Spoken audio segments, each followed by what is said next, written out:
Ujumbe wake mwanahabari mashuhuri kutoka nchini Kenya kwake Rais wa Tanzania Samia Suluhu umeibua wasiwasi na woga miongoni mwa wananchi wa nchi ya Tanzania. Hujambo na karibu kwa taarifa zetu za Kenyascope, na kumbuka kusubscribe. Matukio ya kusikitisha ya mateso dhidi ya wanaharakati Boniface Mwangi kutoka nchini Kenya na Agatha Atuhaire kutoka Uganda yamezua taharuki kubwa katika ukanda wa Afrika Mashariki baada ya taarifa kuibuka wawili hao walikuwa na manyanyaso makali wakiwa nchini Tanzania kwa ajili ya tukio la kihabari. Ripoti zinasema kwa walikamatwa kupelekwa mahali pasipojulikana na kuteswa kabla ya kuachiliwa huru. Tukio hilo limeibua hisia kali miongoni mwa wanaharakati wa haki za binadamu, wananchi na viongozi wa vyombo vya habari, huku serikali ya Tanzania ikikosolewa vikali kwa matumizi mabaya ya madaraka. Mwandishi mashuhuri wa habari kutoka Kenya Linus Kaikai ameongoza katika kulaani vikali vitendo hivyo, akivitaja kuwa ni ishara ya utawala wa kiimla unaotumia nguvu na hofu badala ya majadiliano ya kweli.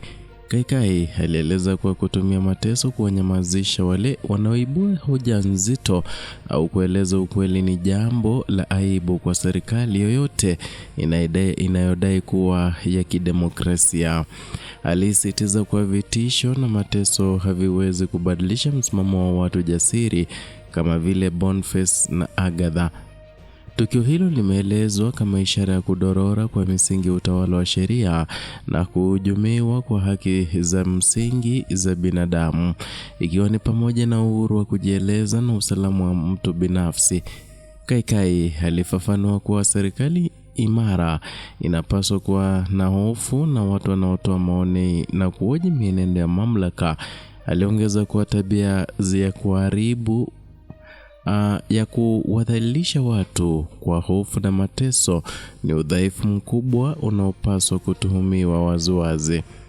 Kaikai pia alionya kuwa endapo video au ushahidi mwingine wa mateso hayo utasambazwa hadharani, basi serikali ya Tanzania itaendelea kuaibika mbele ya macho ya dunia, kwani hilo litafichua zaidi ukatili uliotekelezwa na maafisa wake. Aliongeza kuwa usambazaji wa ushahidi utaziba sauti za waathiriwa, ama hautaziba sauti hizo za waathiriwa, bali utaimarisha mwamko wa kutetea haki za binadamu. Mashirika ya kutetea haki za binadamu kutoka nchi mbalimbali za Afrika Mashariki yameungana kulaani kitendo hicho, yakitaja kuwa ni ukiukaji mkubwa wa heshima ya binadamu na kanuni za kidemokrasia. Wito umetolewa kwa serikali ya Tanzania kuwajibisha maafisa wote waliohusika, huku wananchi wakiendelea kushinikiza uwazi na uwajibikaji. Kaikai aliwapongeza Boniface Mwangi na Agatha Atuhaire kwa udhubutu wao, akisema kuwa wao ni mfano bora wa mashujaa wa Afrika wanaopaswa kuungwa mkono.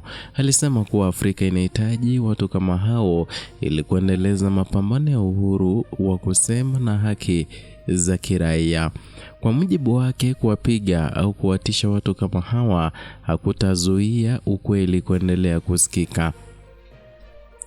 Viongozi wa kisiasa na asasi za kiraia pia wamehimizwa kuheshimu haki na uhuru wa raia kwa kuendeleza uongozi wa kusikiliza na kutatua matatizo badala ya kutumia hofu na mabavu. Kaikai alihitimisha na kueleza kuwa uongozi wa kweli unajengwa kwa msingi wa uaminifu, mazungumzo na utatuzi wa changamoto, si kwa njia ya kuzuia maoni au kuumiza wanaohoji.